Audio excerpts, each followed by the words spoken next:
ఈ రాష్ట్రంలో కూటమి ప్రభుత్వం సంవత్సరం కిందట వచ్చింది. ఈ కూటమి ప్రభుత్వం ఏర్పడినప్పటి నుంచి ఈ రాష్ట్రంలో శాంతి భద్రతలకు ఎక్కడ చూసినా కూడా శాంతి భద్రతని కూడా కాపాడలేక దాంట్లో పూర్తిగా కూడా ప్రభుత్వం వైఫల్యం కూడా చెందింది. కేవలం తెలుగుదేశం పార్టీ వారిది మాత్రమే వారు చెప్పిందే వేదంగా కూడా ఈరోజు రెవెన్యూ కావచ్చు, పోలీస్ శాఖ కూడా వారి యొక్క చెప్పిన దాన్ని శాసనంగా తీసుకొని పనిచేసేకి మొదలుపెట్టారు. వారి విధులను వారు సక్రమంగా నిర్వర్తించలేదని దానికి పెద్దగా కూడా జరుగుతూ ఉంది. ఈరోజు ఈ రాష్ట్రంలో దాదాపుగా కూడా 188 యొక్క అఘాయిత్యాలు జరిగితే, అత్యాచారాలు జరిగితే దాదాపుగా 15 మంది కూడా ఈరోజు హత్య కూడా గావింపబడారు. ఏది కానీ వారిపైన సరైన యాక్షన్ కూడా తీసుకోలేని పరిస్థితి కూడా ఉంది.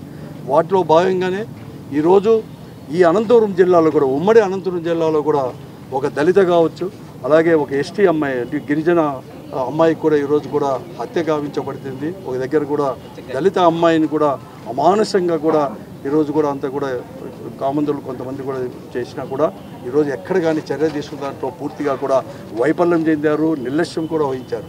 ఈరోజు ఇక్కడ ఎస్టీ అమ్మాయి తన్మయ అమ్మాయి 3వ తేదీ ఇంటి నుంచి కూడా మిస్ అయితే వెంటనే కూడా 4వ తేదీ ఉదయమే కూడా కంప్లైంట్ చేస్తే ఆమె యొక్క ఆచూకుని తెలుసు దాంట్లో ఘోరంగా కూడా నిర్లక్ష్యం వహించినారు పోలీసు వారు.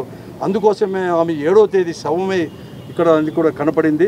దాదాపుగా మాకు తెలిసిన ఇన్ఫర్మేషన్ ప్రకారం 2-3 రోజులు కూడా ఈ అనంతపురం పట్టణంలోనే ఒక లాడ్జ్లో అనేది కూడా ఆమెను పెట్టి ఉన్నా కూడా ఎవరు కానీ కనుక్కోలేకపోయారు. తల్లిదండ్రులు వారి గుండె అనుమానితులపైన కూడా పేర్లు చెప్పినా కూడా వారిని దర్యాప్తు చేసే దాంట్లో కానీ దర్యాప్తు చేయాలని చెప్పి తీసుకొని వచ్చినా కూడా వారిని వెంటనే కూడా విడిచిపెట్టిన దానివల్ల, ఆలస్యం చేసిన దానివల్ల ఈ హత్య గావించబడింది.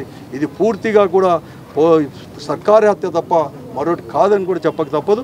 ఈరోజు పోస్ట్ మార్టం కూడా సరిగ్గా చేయలేని పరిస్థితుల్లో కూడా ఉన్నారు. దానికి మేమందరూ కూడా పోస్ట్ మార్టం కూడా చేయాలని చెప్పేసి, అలాగే ఈరోజు రామగిరి మండలంలో కూడా ఒక దళిత అమ్మాయిని అంటే 9వ తరగతి చదువుతున్న అమ్మాయిని దాదాపుగా కూడా ఒక 15 మంది కూడా, ఎందుకంటే ఆ గ్రామం అనేది కూడా తెలుగుదేశం పార్టీకి పెట్టని కోట, ఎవరు కానీ లేదు, stamping village of Telugu Desam party. గత 30 సంవత్సరాలు కూడా ఏ పార్టీ వారు కూడా లేరు, ఎవరికి కానీ నోరు తెరవడానికి లేని పరిస్థితి. దాంట్లో కూడా ఒక దళిత అమ్మాయిని కూడా ఈరోజు కూడా చేసుకొని రావడం జరిగింది. ఈరోజు పోలీస్ సెక్షన్లో ఉంది. కనీసం రాజకీయ పార్టీ వారికి కానీ, మాజీ మంత్రులకు కానీ, లేకపోతే ఒక ప్రజా సంఘాలకు కానీ అమ్మాయితో మాట్లాడదామన్నా కూడా ఈరోజు వాళ్ళని కలవనీయకోకుండా చేస్తున్నారు. ఈరోజు ఈ ప్రభుత్వం కూడా ఇటువంటి ఘోరమైన పరిస్థితులు కూడా ఈరోజు ఉండే. ఇదే జగన్మోహన్ రెడ్డి గారు ముఖ్యమంత్రిగా ఉన్నప్పుడు దిశ అనే యాప్ను కూడా తీసుకొని వచ్చేసి ఎంతోమంది మహిళలకు కూడా రక్షణ కల్పించాడు.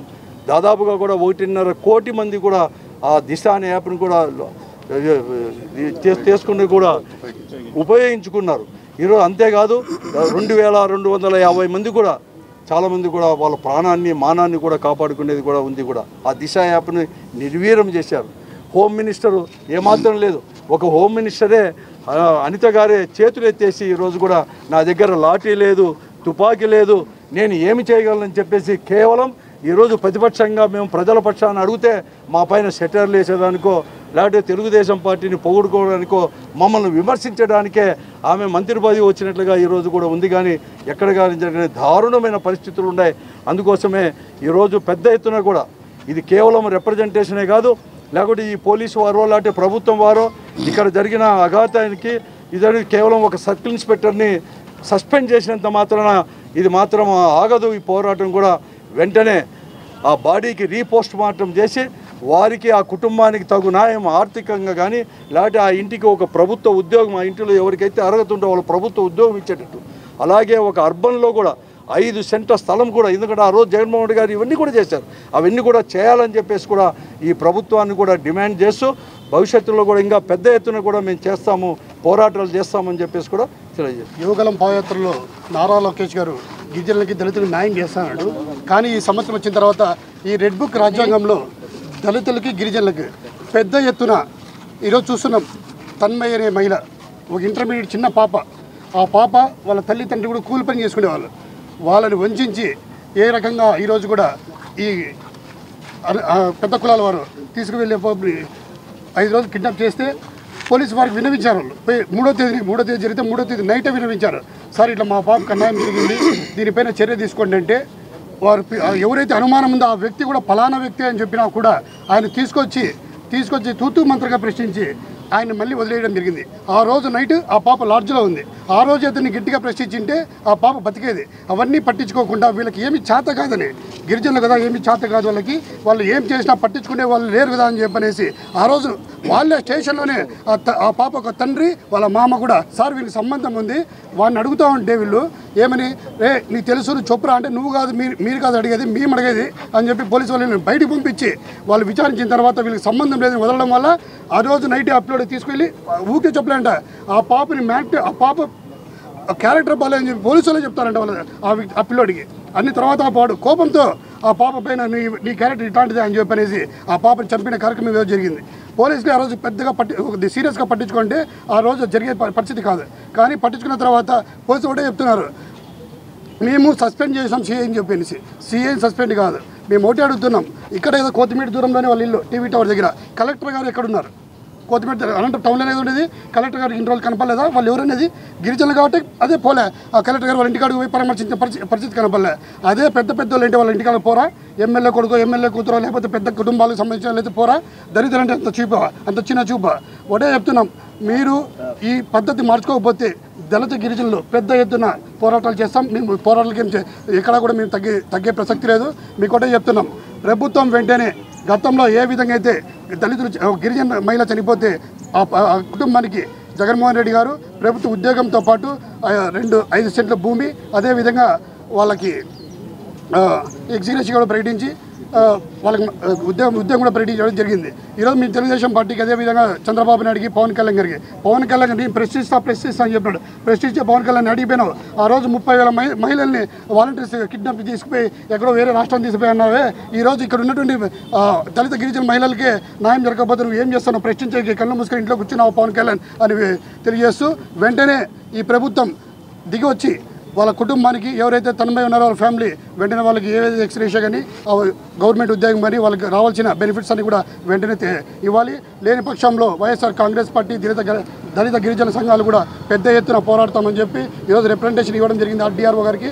కలెక్టర్ గారు ఇంత ఇష్యూ జరిగితే ఇంత పెద్ద ఎత్తున గిరిజన సంఘాలు ఇటుకు వస్తున్నామని తెలిస్తే ఇక్కడ నిలబడుకోకుండా కలెక్టర్ గారు ఈరోజు ఇక్కడ లేకుండా పోతారు. చెప్పాం కలెక్టర్ గారికి, సార్ మేము వస్తున్నామని చెప్పేసి. అదేవిధంగా కలెక్టర్ గారు కానీ జాయింట్ కలెక్టర్ గారు ఇక్కడ లేకుండా పోతారంటే వాళ్ళకి గిరిజన దళితులు అంటే ఆ విధంగా వాళ్ళ బిహేవియర్ ఉంది. ఇది ఒకటేసారి చెప్తున్నాం, మీ ప్రభుత్వంలో ఇలాగే ఉన్నాయంటే మాత్రం ప్రభుత్వాన్ని నెల కాదు కదా 2 నెలలు కాదు మీరు అనుకోవచ్చు, 4 ఏళ్ళుగా మాకు టైం ఉందని 2-3 నెలలకి దింపే పరిస్థితి వస్తుందని చెప్పి తెలియజేస్తాం. మీడియా మిత్రులారా, నేను కుంభ రవిబాబు ఎమ్మెల్సీ, ఆంధ్రప్రదేశ్ రాష్ట్రం మొట్టమొదటి స్టేట్ ఎస్టీ కమిషన్ చైర్మన్గా చేశాను. ఇవాళ జరిగినటువంటి సంఘటన చాలా దురదృష్టం. ఇది కరెక్ట్గా ప్రభుత్వ హత్య అని చెప్పాలి.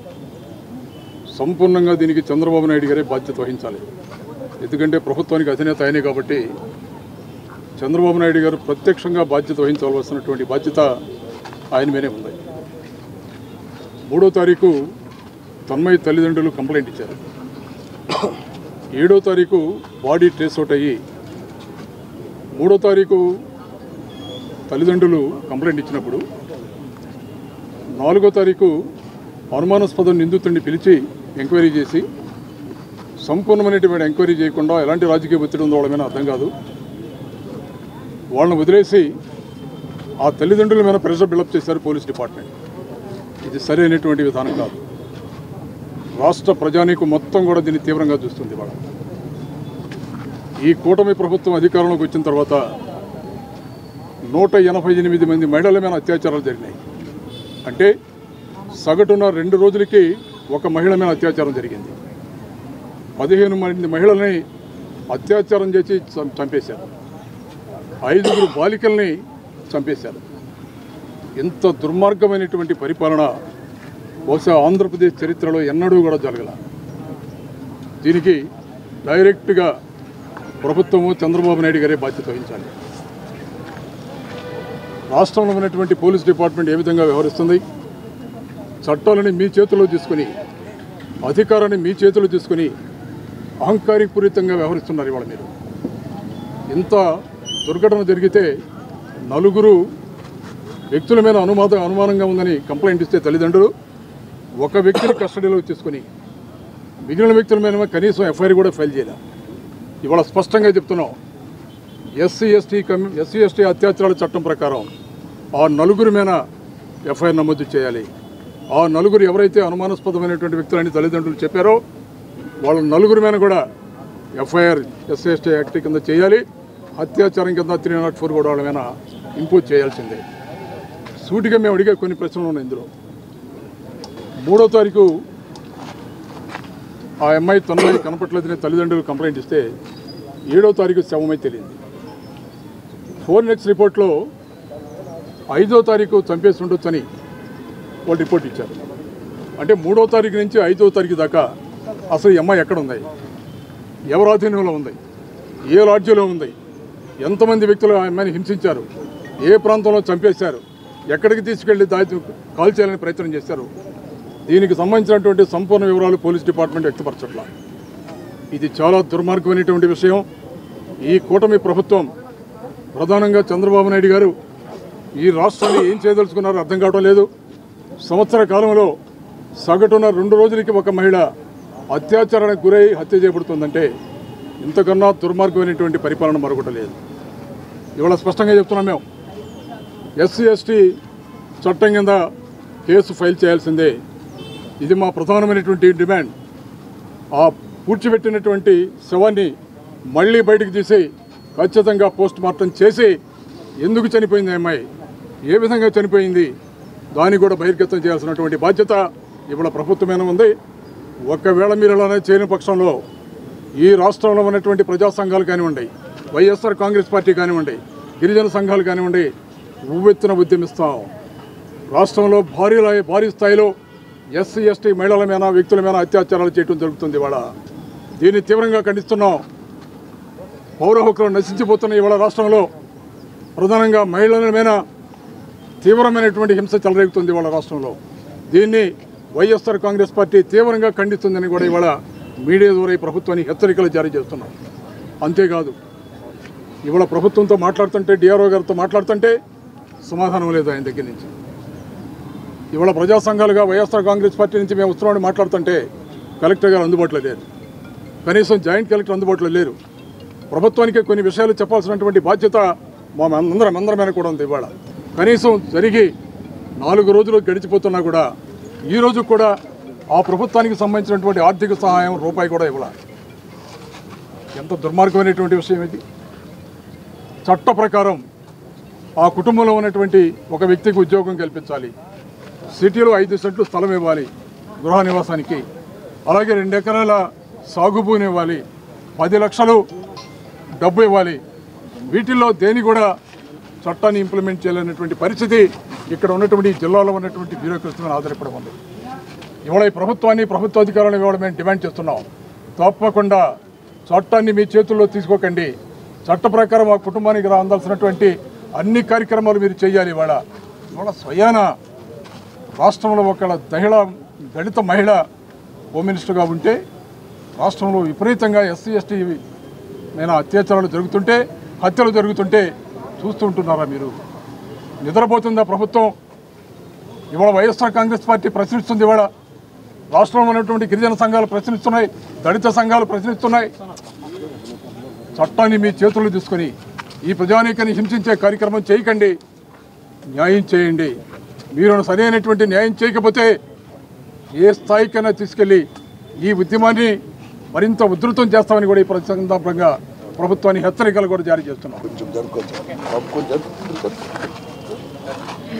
ఈ కూటమి ప్రభుత్వంలో ఈరోజు దళిత గిరిజనుల పైన పెద్ద ఎత్తున అత్యాచారాలు, దాడులు జరుగుతున్నాయి. ఈ కూటమి ప్రభుత్వం వచ్చి సంవత్సరంన్నర అయినా కూడా ఇప్పటికీ అనంతపూర్లో 2 దారుణంగా జరిగాయి. సో ఇప్పుడు మన తన్మయ్యకి జరిగి 7 రోజులు అవుతున్నా కానీ ఏ ప్రభుత్వం నుంచి కానీ ఒక్కరు కూడా, మహిళా హోమ్ మినిస్టర్ అయినా కూడా ఇంతవరకు వచ్చి పరామర్శించడం లేదు. సో వాళ్ళకి ఎవరైనా కానీ గవర్నమెంట్ నుంచి ఎవరు కూడా ఒక్కరు కూడా పోయి ఈ రోజు వరకు వాళ్ళ ఇంటికి పోయి ఎవరు కూడా మా దళిత జాతికి, మా గిరిజన జాతులకు ఇంతవరకు ఈ ప్రభుత్వము పట్టుకోకున్నట్లు ఉన్నారు.